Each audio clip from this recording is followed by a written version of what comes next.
you go to a particular bank. Okay. There's a front door, but there are also other entrance points.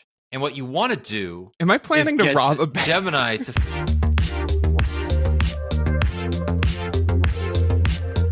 Hello and welcome to the Android Police Podcast. My name is Daniel Bader. This week on the show, it is a very busy week for mid-November. And I don't know, Will. We're in it. We're in for it. First of all, my name is Daniel Bader. My name is Will Sattelberg. I think I forgot that. You did, but it's okay. It's all right. Inside Baseball for the video viewers, where I usually record the podcast, which is literally behind me, is covered at the moment with a sheet. And that's because we have some construction folks coming over to replaster the wall right behind me. So I had to cover it up so it doesn't get all drywall dusty. And I'm recording on a lower quality microphone. So hopefully Jules can work his magic. But if not, I sound a little bit further away and more echoey than I usually do. But you sound exactly as beautiful as you normally sound. So thank you. Double Inside Baseball. This is where Daniel takes all his meetings. So it's almost, if you're watching this, it's almost like you're sitting in on an Android Please meeting. Almost. Oh, God. I try not to do those much anymore. Let's start with Android 16. So this, I think we knew this was going to come earlier. Google did come out and say Android 16 would be released sooner than Android's developer previews in the past. I don't think we were expecting it in mid-November, unless you were, and I just wasn't really paying attention. No, I wasn't, but if we know that it's going to land sometime in Q2, which we did, then if you add, 6 months onto it, it makes some amount of sense that it would be November, December territory for the first developer preview. And we're seeing Google's roadmap takes us through Android 2025 for beta 4. Right. And then, question mark, May or June, right?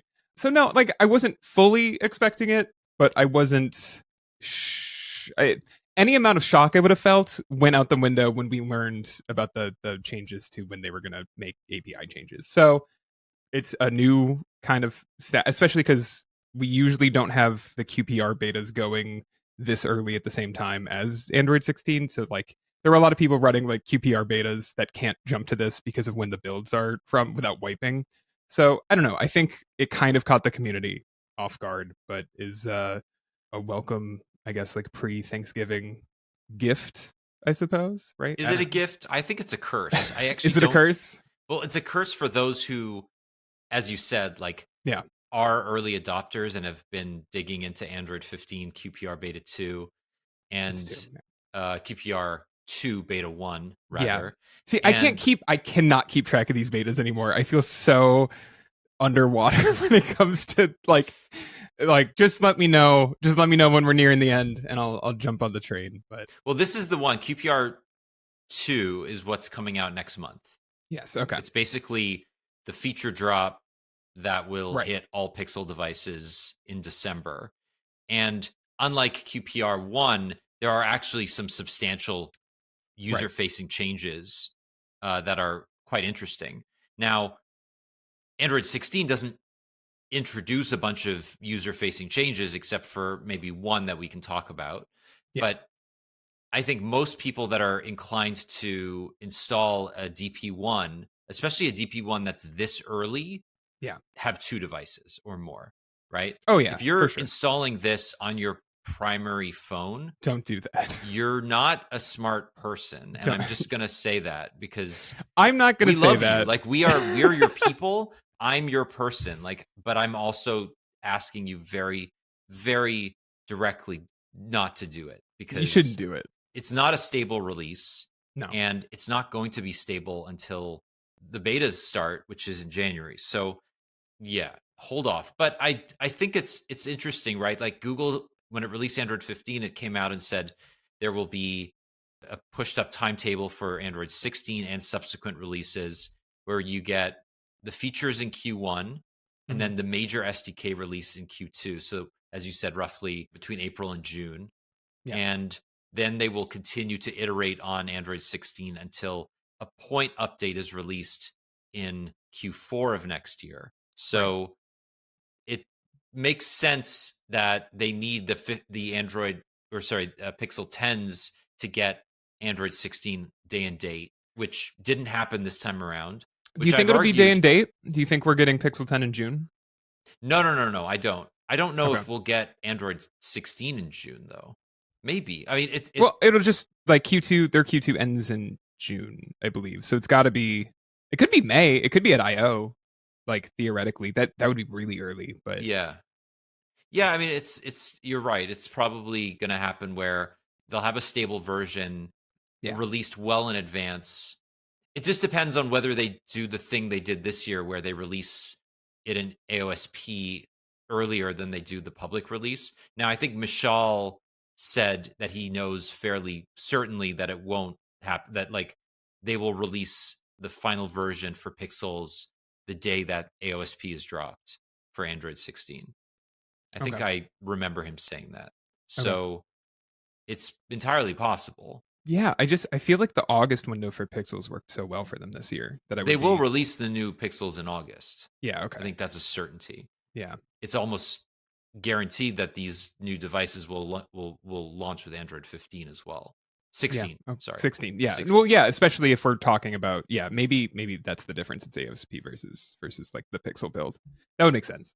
Either way, I think this makes sense in a Mhm. world where big platform updates are not that important anymore. Yeah, I mean we talked about this with Android 15 that more than ever these are for developers. And we talked about it when they announced the changes to the Android 16 schedule. Like these are especially in Android 16, like they have said that that will be the version that has behavioral changes to how Android works. So there will be differences in how your phone operates between Android 15 and Android 16, but that is not as big of a deal as it was 5 years ago even. And then yeah, that Android 16.1 presumably update at the end of the year will be like very slim. Like that will really be for developers more than anything. Right. But there is stuff in Developer Preview 1. The visual change or the user facing change you're talking about is the photo picker. Exactly. Yeah. Yeah. This is a big one. Mhm. The photo picker has been around for years. It was introduced with Android 13, Yep. and there have been two major issues with it so far. One is it's a separate SDK that app developers have to basically like tack onto their apps if they want to leverage this privacy focused photo picker. And Yeah. sometimes developers are just lazy and don't want to do that, or they have their own intentions and they want to build their own photo picker integration. And it's not consistent. It doesn't adhere to the same privacy standards as this one. So a lot of them have not done that. And even though Google has made it more difficult for developers to access your full media library without going through a bunch of hoops, Yeah. developers have still been reticent to actually use this native photo picker because there's not just a clear API hook, or there hasn't been a clear API hook between their app and the photo picker. That's changing with Android 16. So integration will be way easier and it Yeah. will just work. They go straight from upload a photo, they select it, and it will just like bump into the API that's based in Android Jetpack. So this will make it compatible with versions back to like Android 6 Yeah. or Android 4. Anything that's in the Jetpack library is basically guaranteed to work for almost every Android version. So this is good. Yeah. I like the photo picker. I like that everything that happens in Android that is introducing some sort of UX and privacy standardization Yeah. makes me happy. I know that not every OEM likes it. I know that not every developer likes it. But as a user, I feel more comfortable going through a process, particularly around photos and other sensitive information that I know Google has overseen its integration.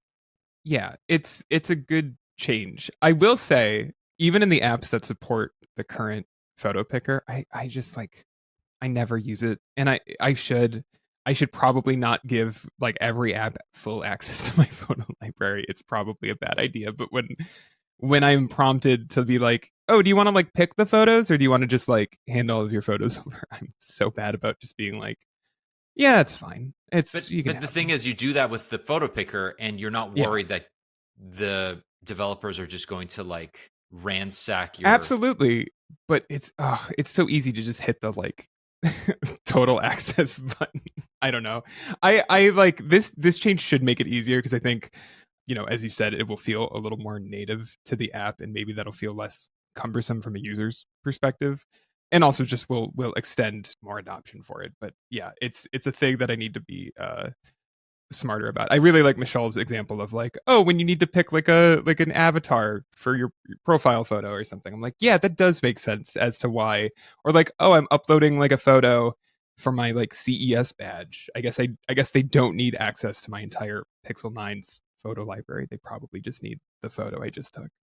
So that makes sense. Yeah, that's a you problem. It's a me problem. I'm Not an fully admitting that it is out of laziness and fear of change, but really. also Nowadays. like there's an element of the prompts are much clearer when you're using the integrated photo picker. Yeah. There's no concern that like there's a back door that if you deny them access, there may still be some way that the developer could get access to those photos that you don't want.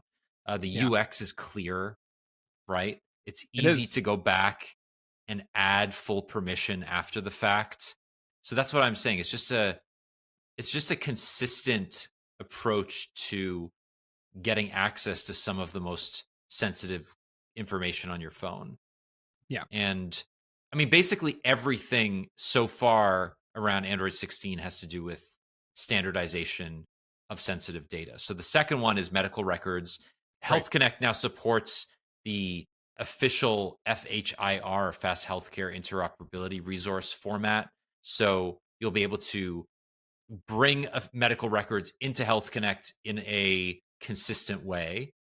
And that's great if you are somebody who has a chronic condition or wants to Mm-hmm. make sure that your official records are available in the same places, say your Fitbit data or your Google Fit data, and have that integrated, right? If you say keep track of your blood sugar levels using a device that your doctor monitors, you can upload that to Health Connect and have that shared with, say, your fitness data through Fitbit or Strava or whatever. And that's a really important change. I think iOS introduced that a couple of years ago as well. So that's good. Then there's new privacy sandbox stuff, which Yeah. has been a long standing project from Google. So privacy sandbox is interesting, right? Because this was supposed to be the thing that eventually replaced cookies, but they never really. So it was there were two different ways that Google was approaching the deprecation of cookies. One was on the desktop through like the desktop browsers. What was that called at some point? It's not FLAC. It was Flock. Flock. Thank you. FLOC. Yeah. Right. Federated. I'd be Feder- so impressed if you can get this. Federated. Okay, I'm gonna have to go into one of the articles. I can't remember it. Federated learning of cohorts. Learn rated of cohorts. Right. Okay. Yeah. Which seemed like a good idea at the time, but Google then replaced that with something else that had a slightly less interesting name. Topics, that's what it was.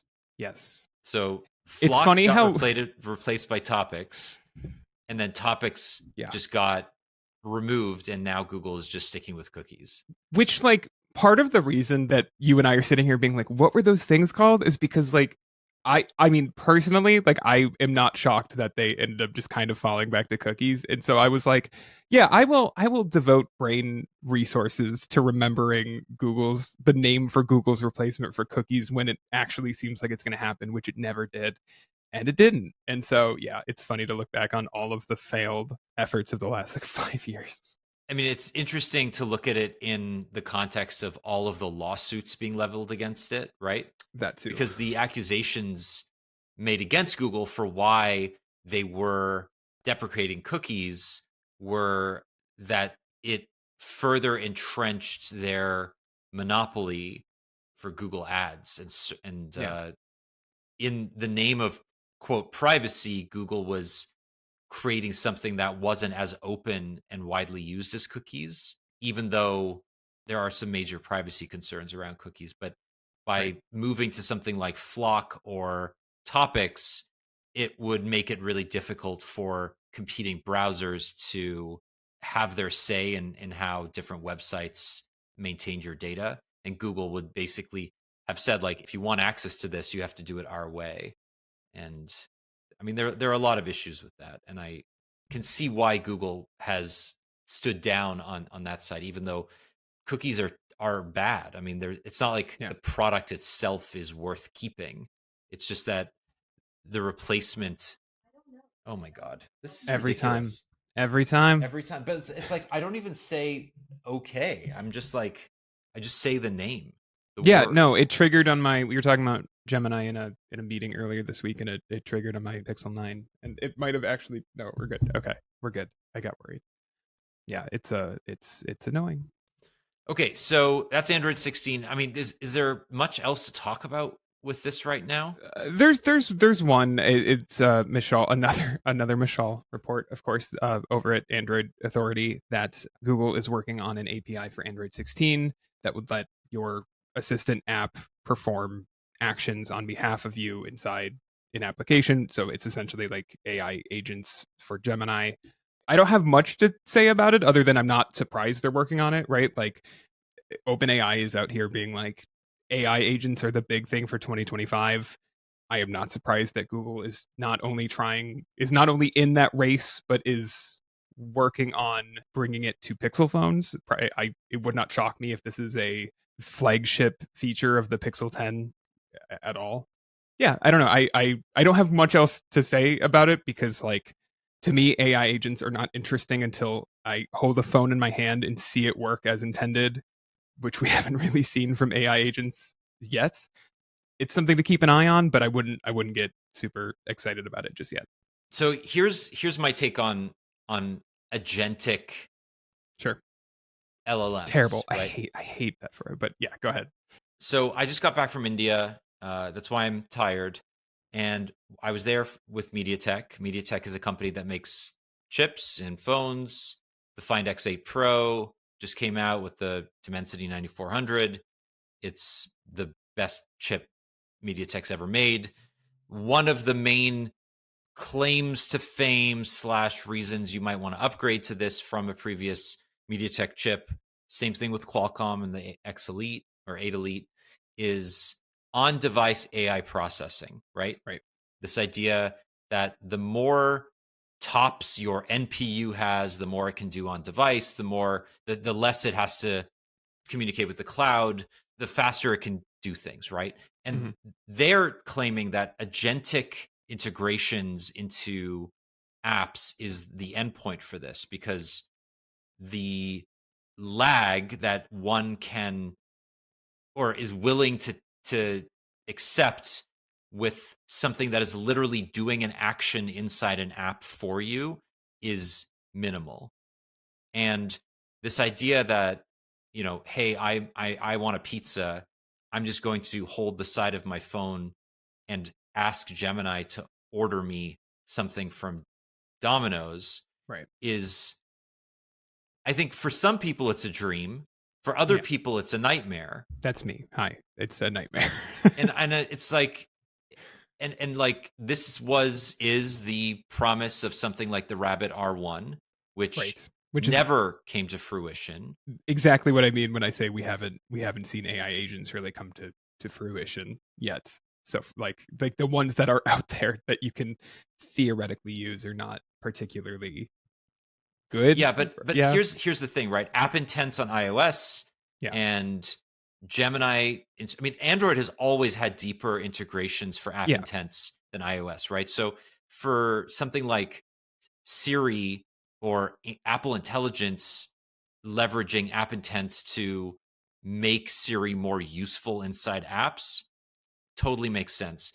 For something like Gemini, I'm concerned that it like introduces more friction into a process that has never really been that successful. We've seen developers try to integrate intents before. Right. And Google made a big deal about how Google Assistant had a bunch of these intents. This was probably 5 or 6 years ago. They spent a long time at Google I/O when you're talking about how you'll be able to use your voice to let Android apps do whatever you want. You can jump right into the middle of an app using your voice, or use a shortcut or something. Right. But they were dumb and they were limited, and it didn't really save anybody any time, because the process was truncated and then you'd have to finish it on your own, essentially.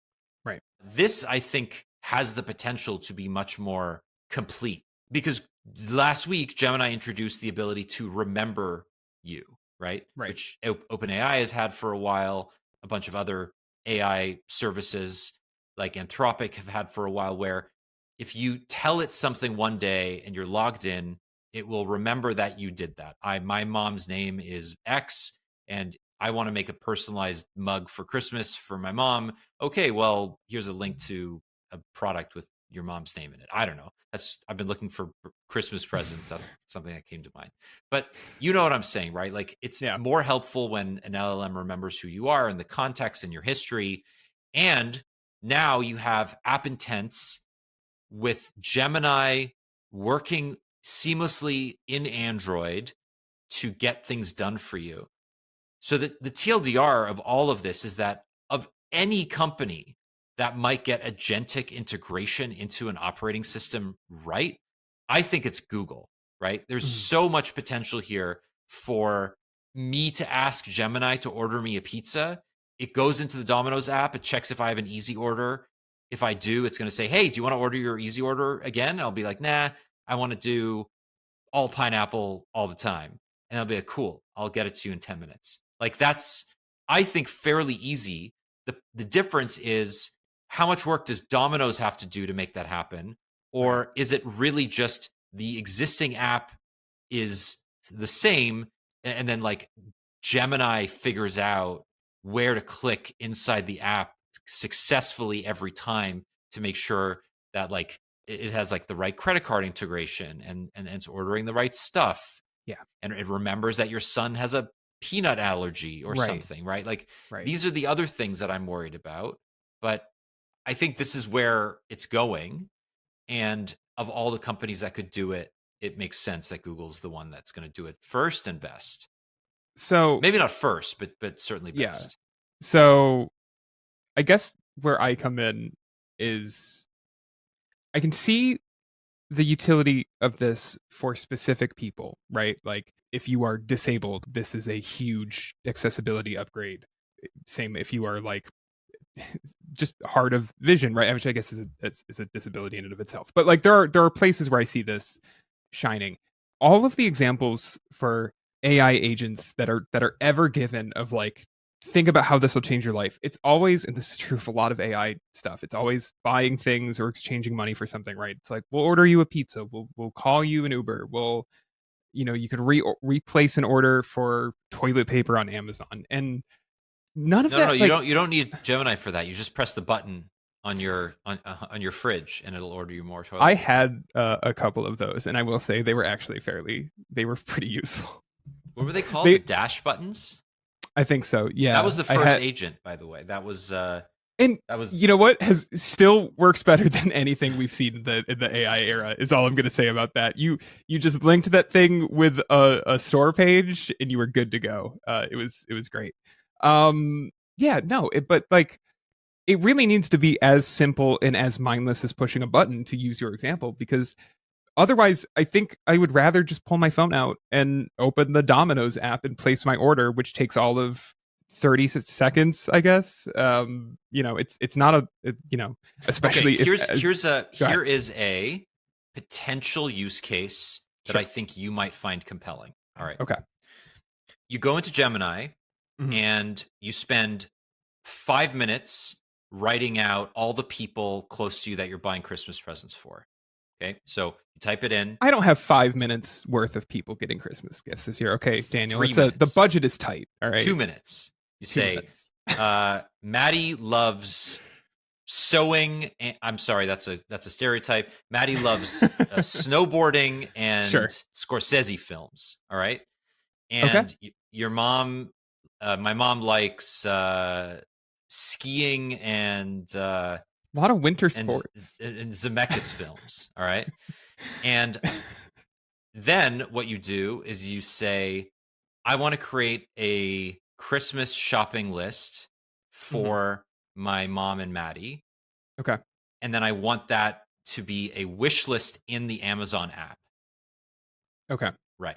So this agent knows what your mom and Maddie want, and it goes into the Amazon app, uses its knowledge of your two people plus other gifts that people want.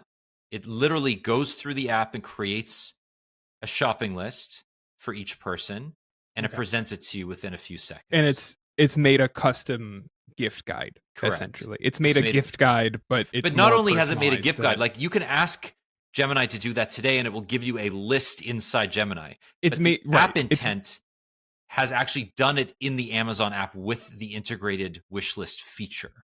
Right. I would say three things. One, sorry, Dad, you're not getting anything this year. You're off the list. Two, yes, that is a more useful example than ordering a pizza, I would say, because there's multiple steps involved. I can see how it would save me time, even if it's just saving me the time of making my own Amazon list, right? Like making wish lists on Amazon is like a surprisingly tedious endeavor, especially if you're making like specific lists for specific people. But three, it's another like commerce example. Like I think that's my problem with AI agents is that it's always built around like you spending money. And I feel like we all struggle to come up with examples where it's like, it's going to do this thing for you and you will spend $0. It's always like buying something. And I'm tired of buying things. I don't want to use AI to buy things anymore. I want to use AI to do something else. And I guess I'm just waiting for Google or someone else for you, really, Daniel, to tell me what I'm going to use my AI. All right, I got a better one for you. All right. Okay. So you go to a particular bank. Okay. And we're starting with money. I just there's a front door, but there are also other entrance points. And what you want to do, am I planning to rob a bank? Is get Gemini to find the blueprints for this place. Okay. Right? And you want to create a wish list on Amazon. And you need a couple of tools, right? And then you need to access the security camera. Of course. So how to hack into one of these Ring cameras or something. You are speaking my language. A Ubiquiti camera. A stereotype I don't think we talk enough about is that, and that maybe this isn't true. Maybe this is just my friend group. But like my friend group dating back to high school has debated and planned out numerous bank heists. Oh my Amazing. God. Many times. This makes me happy, actually. How can you not talk about like the masculine urge to rob a bank? It's true. I don't know where it comes from, but it comes from movies for sure. It comes from it's Michael Mann's fault is whose fault it is. Absolutely. You see Heat once and you're like, well, that's the dream right there. What's the Spike Lee bank robber film called? The Inside Man? Inside Man. Oh, that's such a good movie. It's a good movie. What were we talking about? Agentic AI. Yeah. Clive Owen, by the way. Yeah. Unimpeachable. Yeah. Give that man a raise. So two more quick things on Android 16 before I move on. Sure. One is something that we've known about for a long time, this notification cooldown feature. That is finally here. And this will be like a low-key best feature on the Pixel.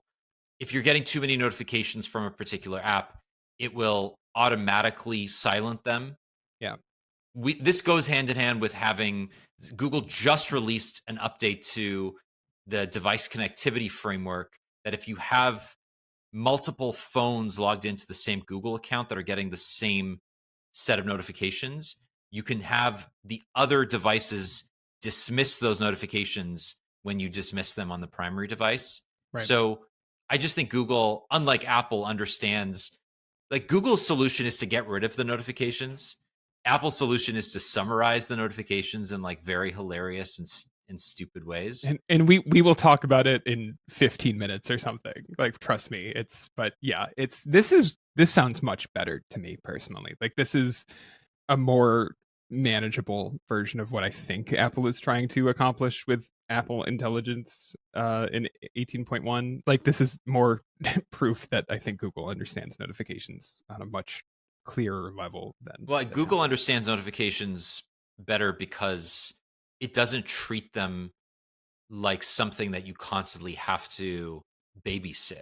They're just there, and they're easy to use, and you just swipe them away. Like, you can leave them. I leave notifications untouched all the time, like on purpose. And on iOS, it's like if you do that for more than if you leave a notification untouched for like more than 30 minutes, one, it's going to get pushed down into oblivion. And two, at a certain point, it will be pushed truly into like the notification center where it's like it's not really 5 swipes away, but it's you have to swipe up on the lock screen and then go find it.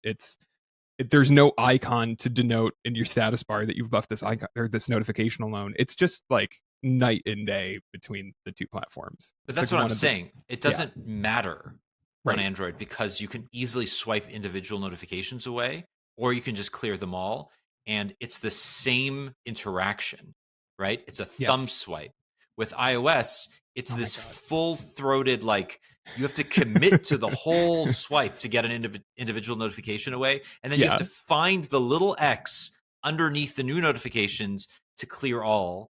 Yes. And now with notification summaries, which are admittedly a fairly effective way of triaging an already bad system, it doesn't actually make the density of notifications feel any more manageable. I think it makes them less manageable. I agree. I'm actually thinking of turning them off. One of the worst things Apple has created in recent memory, I don't know if you turned this on, was notification summaries. Sorry, I have the daily summary. Yeah. So they have this ability now with iOS 18 to send you a morning and evening summary. I think this dates back to iOS 16, maybe. It's not new. Is it not new? It's not new. It's bad. It's not, but it's... Maybe I just used it for the first time. You might have just... Because I think it's off by default. So I think you have to go turn it on, and probably because you were in the notification settings because of notification That's probably summaries. What it was. Yeah. But it's awful. It's terrible. It's genuinely one of the worst ways to get a summary of what happened overnight. Or like it's so unwieldy that I genuinely don't understand who approved this. So we have an audience of people who probably have not used this feature. So to be clear, basically like twice a day, once in the morning, once at night, it will, whatever apps you've assigned into it. This is iOS 15. So this is 3 years old. There's 3 or 4 in mind. One of them is Twitter, right? So it'll be like, okay, instead of pushing every Twitter notification, we've gathered them all up, and twice a day, we will serve them to you in a big card on your lock screen, right? So mine are like 9 a.m. and 10 p.m. And it's a very ugly card that doesn't really give you an idea of what the data is, because it'll show you like several notifications from your various apps, but then to really view them all, you have to tap it and then scroll through the list. It basically just tries to get in the way of too many notifications, except for twice a day when it gives you too many notifications. It also like sticks to the top of your lock screen, so until you swipe it away, which I do constantly without even reviewing it, every other incoming, let's say you get a text message on your iPhone, it's below that notification summary. So it's difficult to see. It is now difficult to see incoming notifications unless you take the time twice a day to go through your notification summary. It's terrible. They have not changed it. I think, as you said, it's iOS 15. I don't think they've changed it in any way since then. Yeah. It's just shocking how little Apple understands notifications. And with everything they do to try to make it like more manageable, it just gets worse. You're right. That's the word. It's shocking, because what ends up happening is you get these new features. I mean, Google's guilty of maybe not Google. Samsung is guilty of this more than any other company. But they will just tack on new features without thinking how they interact with older ones. Yeah. And I think the notification summaries plus the evening and weekend or evening and morning summaries are just a match made in hell. Yeah. But absolutely. Anyway, that's an aside of an aside. Yeah. Okay, and then the last one is that the Pixel 6 might actually get Android 16. Now, we were not expecting the Pixel 6 to get any updates because its last platform update guarantee was October of this year. It's getting security patches until 2026. Right. So it's on the three guaranteed OS upgrades, 5 years of security patch plan that was in place before the Pixel 8. Yeah, no, I mean we weren't expecting it, but also this is exactly what I hoped for, because Google has always said that it's a guarantee, right? You are guaranteed 3 OS upgrades. There could be more. Like, it could go past October 2024. And the Pixel 6 is our first Tensor phone to hit its deadline. It's not EOL, but it's, that date. But those are like the benefit to Google switching to its own custom chipsets, or customized chipsets at least, was that like it would be easier for Google to keep these phones updated longer. And we've seen that with the Pixel 8 and Pixel 9 promise for 7 years of platform updates. But yeah, I'm happy to see this, because as flawed of a device as the Pixel 6 is, there is probably no reason it shouldn't be able to run Android 16, right? Like, I can't think of an example where we've ever seen a device included in a beta or a developer preview that didn't end up getting like the final operating system build. So like, this should basically mean that the Pixel 6 will get Android 16 next year. We don't know 16.1 yet, right? We'll have to wait to see, but yeah, I think this is great news. I think it's also interesting that Google's just not making a big deal about it, right? They could have they could have issued a small press release or whatever. I'd argue they should have, probably. I think this just is to say something... like, hey, we know that your Pixel... When did the 7-year promise start with the Pixel 7? Pixel 8. Pixel 8. So like, we know that Pixel 8 owners are happy to get 7 years. We now control the hardware and software, blah blah blah. Like, we're adding an extra year to your Pixel 6 and 7. Like, that's it, and I don't know. I mean, that would have just been an easy win. Now, I think this is likely because the Tensor G1 and the G2 are so similar. Yes. And they're just like, we might as well. But maybe there are other factors that go into these changes. It's also interesting too, right? Like, I think Google really wants people to upgrade from the Pixel 6 to the Pixel 9. Like, that was a main selling point of the Pixel 9, is that like, this is a good time for Pixel 6 owners to upgrade. Hell of an upgrade too. It's a huge upgrade. Yeah. Like, it's they don't even look the same, but like they kind of do, but they don't. Like, it's just the display, the heat, not efficiency. I don't know what word I'm looking for. It just doesn't get as warm as the Pixel 6 did. The Pixel 9. The design is a lot better. It's funny. I was talking to Taylor about this week in Slack, that like, Google has done like a surprisingly good job, at least through the earliest years of the Tensor era, being like, I was really into the Pixel 6 design, and then like a month into the Pixel 7 era, it's like, I can't even look at this thing anymore. It looks unfinished. And then the same thing happened with the Pixel 7 and Pixel 8, where I was like, oh, I liked how the Pixel 7 and 7 Pro looked last year, and now I don't want to ever touch them again. I would argue that kind of broke this year. Like, I don't think the Pixel 8 and 8 Pro look bad compared to the Pixel 9, but it's funny how we're as similar as those phones are in terms of design. Like, Google has done a good job of making each generation look a little more modern than the last. Totally. Yeah. I mean, you're absolutely right. And I think I talked about this the last time I was on, but like, one thing I miss is that rounded back of the Pixel 8. I think there's Taylor was just talking about this. Yeah. It's just got its own flavor that the Pixel 9 lacks, but in almost every other way, I would take the Pixel 9's design over the Pixel 8. I agree. Yeah. Nothing beats the Pixel 8a though, which might be my favorite phone design of the year. Really? Yeah, I know that's like a controversial take, but it's just so comfortable to like hold. And it's got the iPhone 16 thing going where I'm like, I feel no need to slap a case on this thing. I just want Right. it. Yeah, I just want it Right. caseless in my pocket, which is not true of my Pixel 9 Pro. I am terrified of dropping that thing. Yeah, I would not use a Pixel 9 without a case. No, I have a case on mine, which makes it feel, not as sleek and slim as the 8A. That's kind of where I'm coming from, I guess. It's just I just want to judge designs based on, do I feel like I need a case for this? All right, what's next? The DOJ wants Google to sell Chrome, which is somehow in our grab bag section. That's just kind of week it is.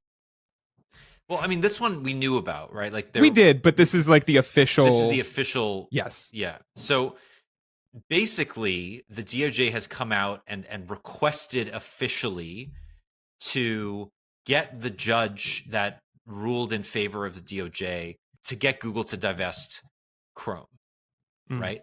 We knew that Google was already ruled as a monopoly, and this idea of divesting Chrome would make it so that Google has to run Chrome as a separate business. It would not be allowed to enter into any agreements with companies like Apple or Mozilla to make Google search the primary search engine its browsers. It would also prevent Google from investing in new competitors like Anthropic, which it's said that it will put $2 billion into. Right. It also will make sure that Google has to share search data with those competitors for a 10-year period, which would be massive, right? I think that's the most consequential one, including YouTube data, which is where so many eyeballs are. Yeah. And this potential of like Bing getting access to all of Google's search metadata for 10 years would be huge for building out competitors, right? Like it would be proprietary algorithm information, it would be metadata stuff, it would just be like databases full of search terms, could be many other things that we're not sure about yet. And then when you buy a Pixel phone, you will get a prompt to ask you what search engine you want, right, and what browser you want. Because right now, Google pre-installs Chrome on all Android phones as part of the Play Services agreement that it makes with OEMs. And while it doesn't prevent other companies from installing those, for example, Samsung installs, I don't think does it install Edge on all Samsung phones, or it just has its own proprietary browser? It has its own proprietary browser. Yeah. So it doesn't prevent other OEMs from installing other browsers, but in general, Chrome is always in the taskbar or in the dock. Yeah. And Google search is always the default search within Chrome. So there would be two prompts. One is, do you want to install Chrome? And two, do you want to make Google search the default search engine within Chrome on Android? Right. I mean, it's just like it just adds a level of friction to the process that people will just end up back where they started, because people like Chrome.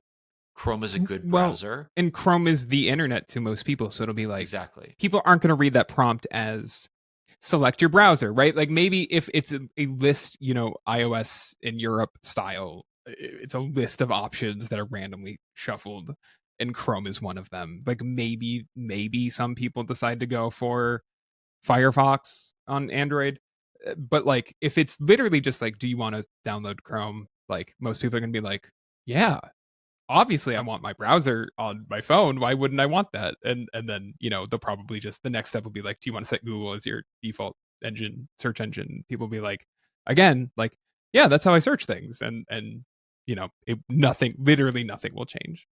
I spent maybe an hour with an extension that changes Arc browser's default search. I was just about to bring this up. To ChatGPT. So ChatGPT has an official Chrome extension that you can install both on Chrome, but also anywhere that supports Chromium. Yeah. And I did, and like Arc has a particular integration with ChatGPT because it wants everybody to use AI search. And I tried this out, and it was awful. Yeah. It was genuinely awful. How's Arc going for you? Is Arc what I is was going to bring up. Arc is the bane of my existence, and I love it. I love it and hate it more than anything that I have used Yeah. probably in the last 5 years. Arc browser is made up of like 85% incredible revolutionary ideas of how to use a search browser, how to use a browser, and Yeah. 15% of some of the most egregious bugs and bad UX decisions that I've ever seen in a browser. And Yeah. now that the freaking company is like moving away from We're doing iterating on another its browser. primary product in favor of some simplified AI first browser Yeah. that may not even be called Arc, I want to go back to Chrome, but Right. I can't because I love the way that it does bookmarks and pin tabs Yeah. and so many other small things, like the ability to swipe between spaces is so intuitive in so many ways. And then you go into a Google Meet and Yep.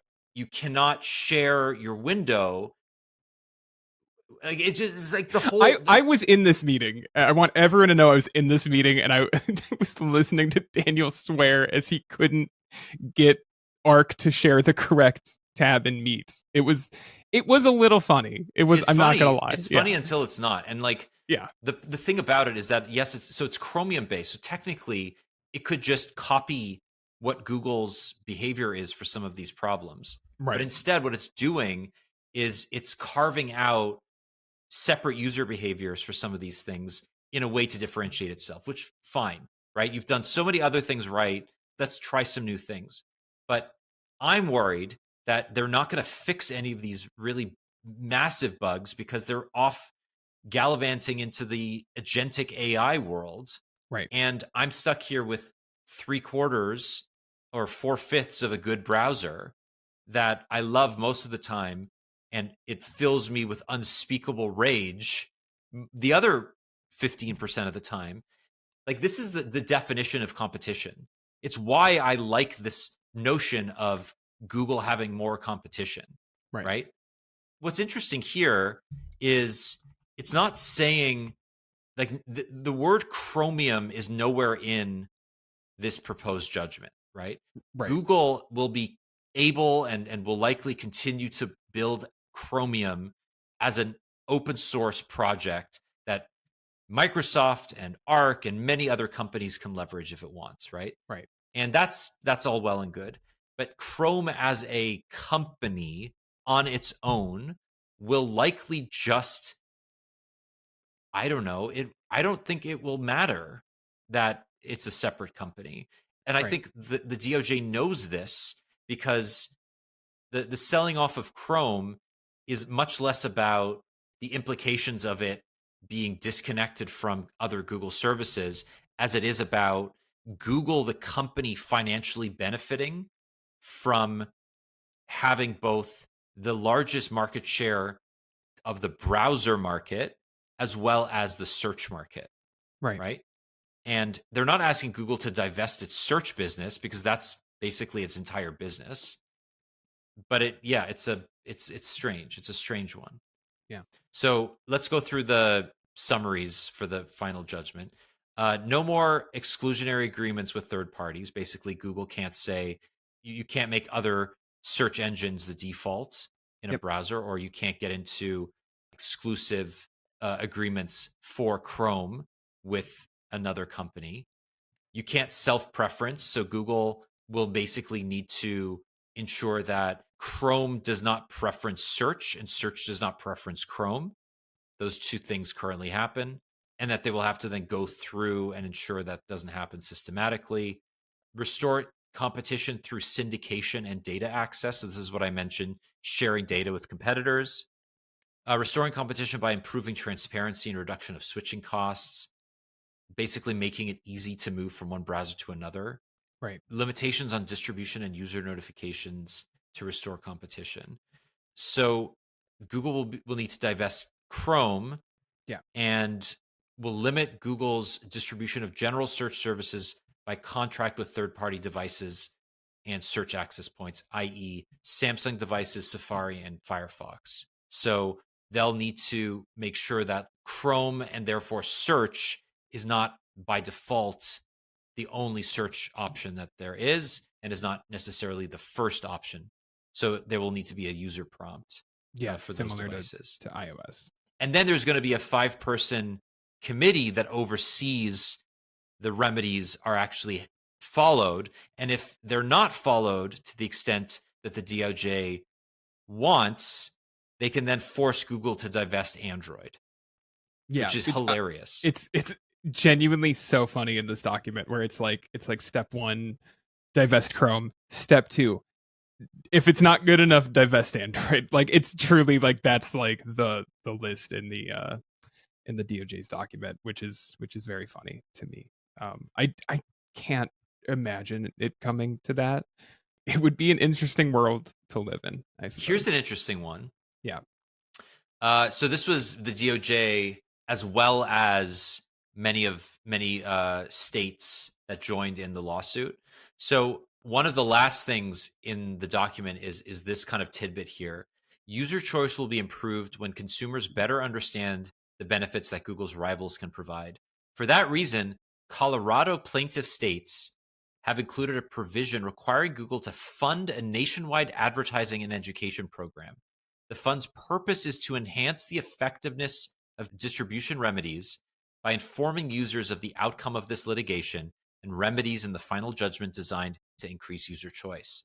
The program may include short-term incentive payments to individual users as a further incentive to choosing a non-Google default on a choice screen. You might get paid for using DuckDuckGo, and Google may pay you to do that. I would take that check. You would, I'm sure. That I would. $1.87 check. That's $1.87 I didn't have yesterday. So incredible. Incredible. And then, okay, so then the next step here is the judge in this case said that he will rule next August. Yeah. Google will almost certainly appeal the ruling. And it's unclear if the Trump DOJ will actually change the recommendations once they come into power. So there are a lot of things that could happen between now and next August. But one of them could be that this document means nothing. Yeah. Because if Google gets a little bit more chummy with the new DOJ or has a slightly different relationship with them. Now, not to say the incoming DOJ loves big tech. They absolutely don't. But I don't think they're as interested in breaking up monopolies. They want Google to be like, we want you to rank Fox News ahead of CNN. Right. They don't want necessarily to break up big, successful American-made businesses. Right. In the name problem of competition. Isn't that you're making too much money because you're a monopoly. It's going to be that you are infringing on good Americans' free speech. Correct. And how dare you? Yeah. Yeah. We'll see. Once Truth Social launches its own search engine, then we know this DOJ will take. I would not take the paycheck for that. Just to be clear, I have a line in the sand, and it would cross it. Okay, I think that's it. Is there anything else you want to talk about? No. All right. We have other stuff in the grab bag, but like, I feel like this was. I feel like this is a good mix. Yeah. Yeah. And also, because you're going to be listening to this twice, you're really giving you your money's worth this week. And if you slow it down, it lasts longer. If you point at 0.8, 0.7x, like, we'll talk real slow. So it's an option for you. All right. Well, end of the show. What is making you happy this week? I finally listened to the album Imaginal disc by Magdalena Bay, which came out maybe a month or two ago, and it's as good as people say it is. It's really good. It is like indie synth pop which I had expected because I had heard Image, which was one of the singles, like months ago, and really liked it. I was not prepared for how often it kind of goes into like psychedelic territories. There are a couple songs on this album that almost sound like Flaming Lips songs. So yeah, I don't know if you're looking for an album to enjoy over the upcoming holiday weekend. Maybe give it a spin. I've never heard of them, and I'm very. Oh, you will. This will be very your excited shit, about Daniel. this. You will love this. You should listen to this album. You will like it. It's interesting. As I said earlier in the show, I went to India for MediaTek. It was a really interesting trip. very long flight. So I listened to a lot of music. 2 highlights. Yeah. Or three highlights. One is the new Father John Misty album, which comes out today. Yeah, I haven't listened to it yet. I really liked the second single. I was kind of cold on the first single, but whatever the second single was called, I really liked. It's all good. It's a very good album. Cool. Good. 2 reissues that I have. Sorry, not reissues. One. This is because I'm an old school Pitchfork stan. Sure. They reviewed "Wish You Were Here" by Pink Floyd for their Sunday review. One of my favorite albums ever, and I have not listened to it in forever. And I went back after that review and I just like gave it another critical listen, and it holds up. It's just one of the best albums ever. You should absolutely listen to it if you haven't already. And then there was a 20th anniversary reissue of TV on the Radio's "Desperate Youth, Bloodthirsty Babes," which is not my favorite album of theirs. No. My favorite album of theirs is "Return to Cookie Mountain" and "Dear Science." Same. But "Desperate Youth, Bloodthirsty Babes" has some massive songs on it, and I highly recommend going back to listen to it.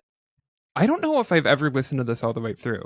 I definitely know a few songs on it, obviously like "Staring at the Sun," but like I don't know if I've ever listened to their debut all the way through. It's so good. It's so good. Definitely listened to "Dear Science" and "Return to Cookie Mountain" all the way through, and I have "Return to Cookie Mountain" on vinyl. But yeah, okay, maybe that's my weekend listen now. Do it. Yeah, I highly recommend. Cool. And yeah, that's he's in real quick. Tunde is in.